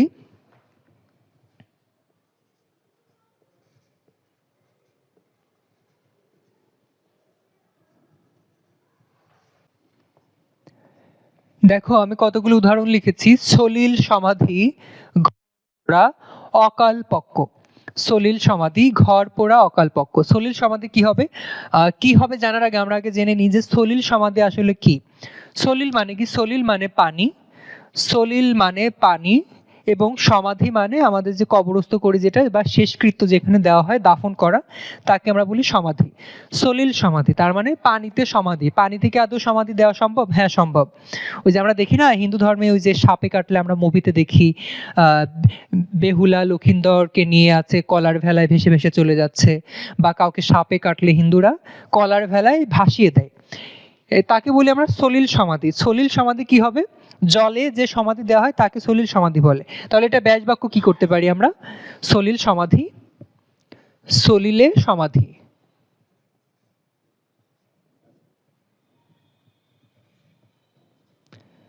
তারপর দেখো ঘর পোড়া, ঘর পোড়া হলো ঘরে পোড়া, ঘরে পোড়া, অকাল পক্ষ,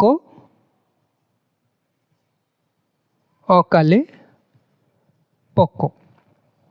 এখানে দেখো আমরা তিনটা উদাহরণে আমরা পাচ্ছি, তিনটা উদাহরণে আমরা সপ্তমী বিভক্তি পাচ্ছি। সপ্তমী বিভক্তি কি, এ অন্তস্থাতে। দেখো সলিলে আমরা এ বিভক্তি পেয়েছি, সলিল এ, ঘরে পেয়েছি এ, এবং অকাল পক্ষতে পেয়েছি এ বিভক্তি, অকাল পক্ষতে এ বিভক্তি। আরেকটা কথা, আমাদের যে বিভক্তিগুলো অ্যাড করব, বিভক্তিগুলো কোন পূর্ব পদের সঙ্গে যোগ করব। আমাদের যে তৎপুরুষ সমাস, তৎপুরুষ সমাস আমরা জানি যে যে সমাসে বিভক্তি লোপ পায় তাকে তৎপুরুষ সমাস বলে, এবং তৎপুরুষ সমাসে ব্যাস বাক্যের নিয়ম হলো যে বিভক্তি লোপ পেল সেই বিভক্তিটা আমরা যোগ করে দিব। যোগ করব কোথায়, পূর্ব পদের সঙ্গে, পূর্ব পদের সঙ্গে। এর আগেও আমরা পড়েছি বা পেয়েছি যে রাজহংস, হংসের রাজা বা রাজপথ। তারপর এর আগে পেয়েছি যে যখন পঞ্চমীতে করেছি জেল পলাতক, জেল, তারপর মেঘ মুক্ত, মেঘ। এইভাবে আমাদের পূর্ব পদের সঙ্গে আমাদের বিভক্তিটা যোগ হবে। এই ছিল সপ্তমী তৎপুরুষ সমাস। আশা করি কারো বুঝতে সমস্যা হয়নি। এই ছিল আমাদের যে বিভক্তি দিয়ে যে সমাস, বিভক্তি দিয়ে যে তৎপুরুষের যে 6 প্রকার সমাস পেলাম, দ্বিতীয় তৎপুরুষ, তৃতীয়া, চতুর্থী তৎপুরুষ, পঞ্চমী তৎপুরুষ, ষষ্ঠী এবং সপ্তমী তৎপুরুষ। এই 6 প্রকার বিভক্তির দ্বারা আমরা শেষ করেছি।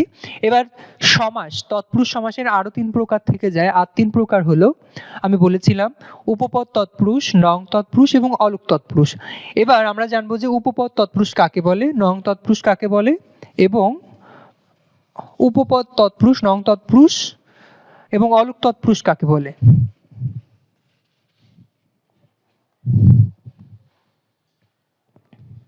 দেখো উপপদ তৎপুরুষ চেনার আমি উপায় লিখেছি। চেনার উপায় হলো আমাদের যে পূর্বপদ হবে বিশেষ্য এবং আমাদের যে পরপদ হবে সর্বদা ক্রিয়া।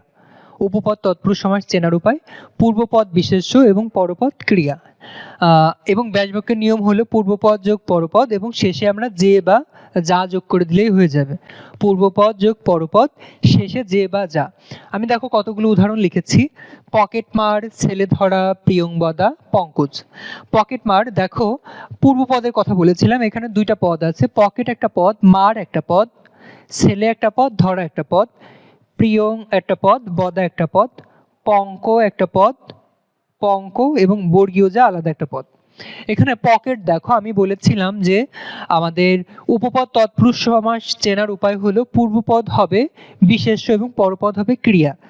দেখো পূর্বপদ আছে পকেট মারের, পকেট আমরা জানি যে পকেট বিশেষ্য, এবং মার মানে মারা, পকেট মারাটা হলো ক্রিয়া, কাজ করা। ছেলে একজনের নাম, ছেলে বিশেষ্য, ধরা ক্রিয়া। তার মানে আমরা পাচ্ছি পূর্বপদ বিশেষ্য, পরপদ, ধরা এটাও ক্রিয়া। তারপর প্রিয়ং হলো প্রিয়, আমি ওটা পরে বলবো যে প্রিয়ংবদা মানে কি। প্রিয় মানে প্রিয়টা এখানে বিশেষ্য এবং বদা এটা হলো ক্রিয়া। কেন হলো এটা আমি যখন ব্যাস বাক্য করব তখন বলবো। তারপর দেখো পঙ্ক মানে কাদা এবং বর্গীয় যা মানে জন্মানো।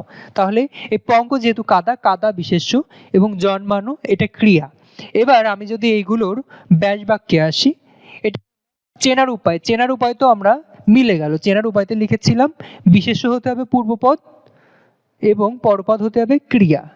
এটা আমাদের মিলে যাচ্ছে, বিশেষ্য আছে এবং ক্রিয়াও আছে, তার মানে এইগুলো সবগুলো উদাহরণ আমাদের উপপদ তৎপুরুষের। এবার ব্যাস বাক্য থেকে আসি। ব্যাস বাক্য পকেট মার, তাহলে এটা কি হবে? পকেট, আমাদের ব্যাস বাক্যের নিয়ম পূর্বপদ যোগ পরপদ যোগ যে অথবা যা। তাহলে আমরা লিখলাম পূর্বপদ পকেট, পরপদ মারা, তাহলে লিখলাম মারে, পকেট মারে, শেষে যে অথবা যা, পকেট মারে ব্যক্তির সাথে যে, পকেট মারে যে, হয়ে গেল আমাদের ব্যাস বাক্য পকেট মারে যে। তাহলে পকেট মার কি হবে? পকেট মারে যে। ছেলে একই, পূর্বপদ ছেলে, পরপদ ধরে, শেষে যে। তারপর দেখো প্রিয়ংবদা মানে হলো যে নারী প্রিয় বাক্য উচ্চারণ করে তাকে বলা হয় প্রিয়ংবদা। তাহলে এটা কি হবে?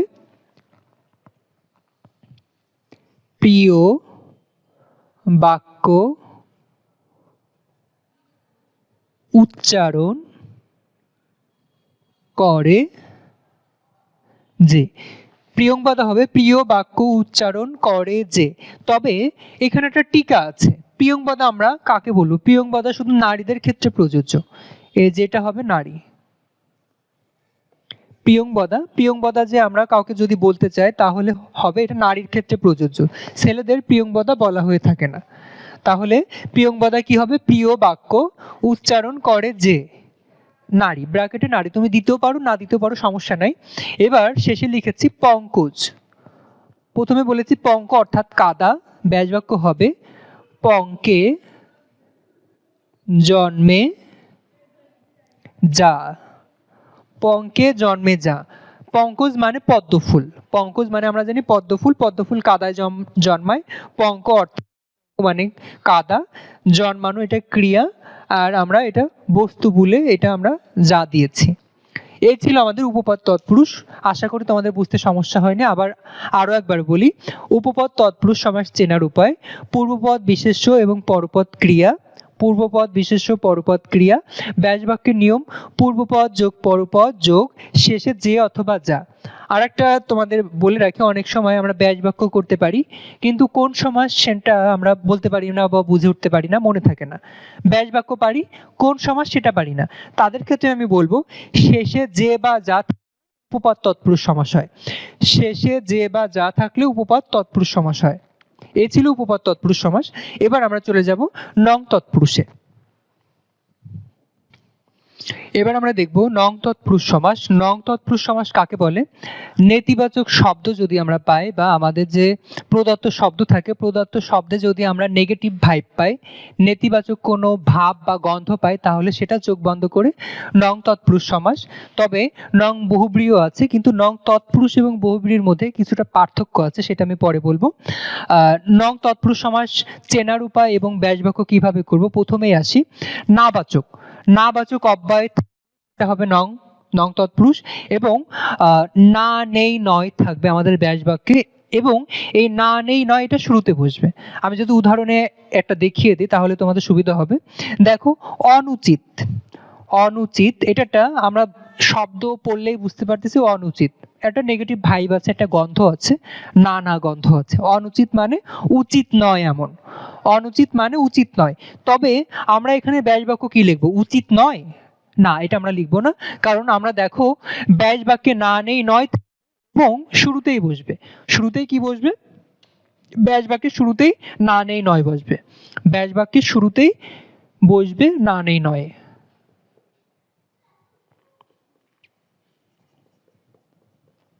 আমাদের যে না নেই নয় যে নেতিবাচক যে শব্দগুলো আছে সেইগুলো ব্যাসবাক্যের শুরুতেই বসবে। তাহলে অনুচিত আমরা কি লিখবো?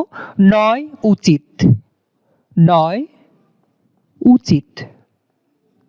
এবার দেখো অনুর্বর, অনুর্বর মানে কি? উর্বর নয় এমন, কিন্তু উর্বর নয় এটা লিখবো না, কারণ আমাদের ডিমান্ড হলো নং তৎপুরুষের ব্যাসবাক্যের নিয়ম হলো আগে নেগেটিভ শব্দটা আগে লিখবো। তার মানে নেতিবাচক যে শব্দটা আছে না নেই নয় এটা শুরুতে লিখে তারপর মূল শব্দ লিখবো। শুরুতেই নেতিবাচক শব্দ, তারপর মূল শব্দ। তাহলে অনুর্বর কি হবে? নয় উর্বর। তারপর দেখো নিখুঁত, নিখুঁত, নিখুঁত কি হবে? নেই খুঁত, নেই খুঁত, তাকে আমরা বলতেছি নিখুঁত। এবার তারপরে দেখো শেষে লিখেছি বেওয়ারিশ, যার কোনো ওয়ারিশ নেই তাকে আমরা বলি বেওয়ারিশ, যার কোনো ওয়ারিশ নেই। তাহলে এটা আমরা কি লিখতে পারি? নেই ওয়ারিশ, নেই ওয়ারিশ। এবার অনেকে বলে স্যার বেওয়ারিশ নেই ওয়ারিশ লিখলাম, কিন্তু আমি যদি এখানে লিখি নেই ওয়ারিশ যার, তাহলে কি ভুল হবে? নেই ওয়ারিশে যার যদি লিখি তাহলে কি ভুল হবে? আমি তাদের উদ্দেশ্যে বলছি, তুমি যার লিখবা, লিখলে ভুল হবে, আবার হবে না। কখন ভুল হবে এবং কখন হবে না? তুমি যদি নেই ওয়ারিশ লিখে যদি লেখো নং তৎপুরুষ তাহলে এটা সঠিক, যদি লেখো নেই ওয়ারিশ যার নং তৎপুরুষ তাহলে এটা ভুল। কারণ যার যখনই দিবা, যার হওয়ার সাথে সাথে এটা তৎপুরুষ সমাস থাকবে না। এই ব্যাসবাক্যের শেষে যার দেওয়া হয়ে যাবে বহুব্রীহি, এটা নং থাকবে কিন্তু তৎপুরুষ থাকবে না, তখন এটা হয়ে যাবে নং বহুব্রীহি সমাস। একটা জিনিস, ব্যাসবাক্যের শেষে যার বা যাদের বহুব্রীহি হয়ে যাবে, ব্যাসবাক্যের শেষে যার বা যাদের যদি তাহলে সেটা হয়ে যাবে বহুব্রীহি। তাহলে আমাদের নং তৎপুরুষ যেহেতু আমরা শিখতেছি, তাহলে আমাদের এটা হবে বেওয়ারিশ, নেই ওয়ারিশ, নেই ওয়ারিশ। কি হলো? নেই ওয়ারিশ। এই ছিল নং তৎপুরুষ। এবার আমরা চলে যাব অলুক তৎপুরুষ। অলুক তৎপুরুষ করলে আমাদের তৎপুরুষের চ্যাপ্টার ক্লোজ হয়ে যাবে। অলুক তৎপুরুষ আমরা লিখি অলুক তৎপুরুষ।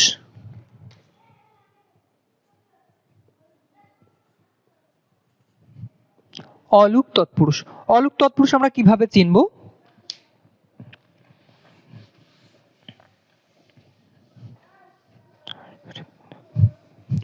অলুক তৎপুরুষ সমাস কিভাবে চিনব? অলুক তৎপুরুষ সমাসে, অলুক তৎপুরুষ সমাসে অলুক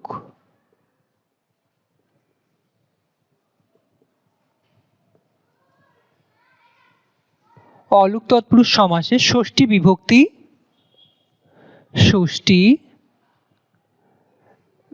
বিভক্তি যুক্ত। আমরা কি জানলাম? অলুক তৎপুরুষ সমাসে ষষ্ঠী বিভক্তি যুক্ত থাকে এবং ব্যাসবাক্য অপরিবর্তনীয়, অপরিবর্তনীয়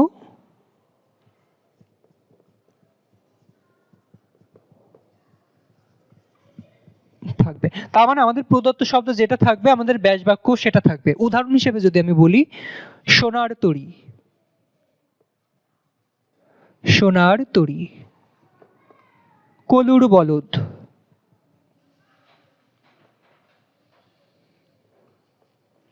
ঘোড়ার ডিম।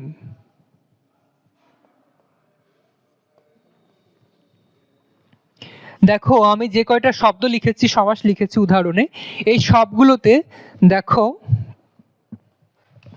সোনার, কলুর, ঘোড়ার সবগুলোতে আমাদের এই ষষ্ঠী বিভক্তি, সবগুলোতে ষষ্ঠী বিভক্তি যোগ আছে, যুক্ত আছে। সোনার তরী, কলুর বলদ, ঘোড়ার ডিম। আর আমরা কি বলেছি, এরূপ যদি কোনো সমাস পাই, আমরা প্রদত্ত শব্দ পাই, তাহলে আমাদের ব্যাস বাক্য অপরিবর্তনীয় থেকে যাবে। তার মানে এর ব্যাস বাক্য হবে সোনার তরী, সোনার তরী, যা আছে তাই।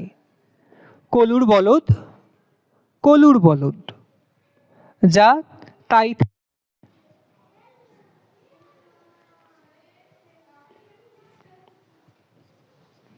ঘোড়ার ডিম, ঘোড়ার ডিম, যা আছে তাই থেকে যাবে। এই ছিল আমাদের তৎপুরুষ সমাস। আমাদের তৎপুরুষ সমাসে আমরা কতগুলো ভাগ পেলাম? তৎপুরুষ সমাসে আমরা 9টা, বিভক্তির যে 6টা ভাগ পেলাম, বিভক্তির 6টা, দ্বিতীয়া, তৃতীয়া, চতুর্থী, পঞ্চমী, ষষ্ঠী, সপ্তমী, এবং আমরা পেলাম অলুক তৎপুরুষ 7, মানে অলুক তৎপুরুষ দিয়ে আমাদের 7টা হলো, নং তৎপুরুষ এবং উপপদ তৎপুরুষ। মোট আমরা তৎপুরুষের মধ্যেই পেলাম 9টা ভাগ, তৎপুরুষের মধ্যেই পেয়েছি 9টা ভাগ।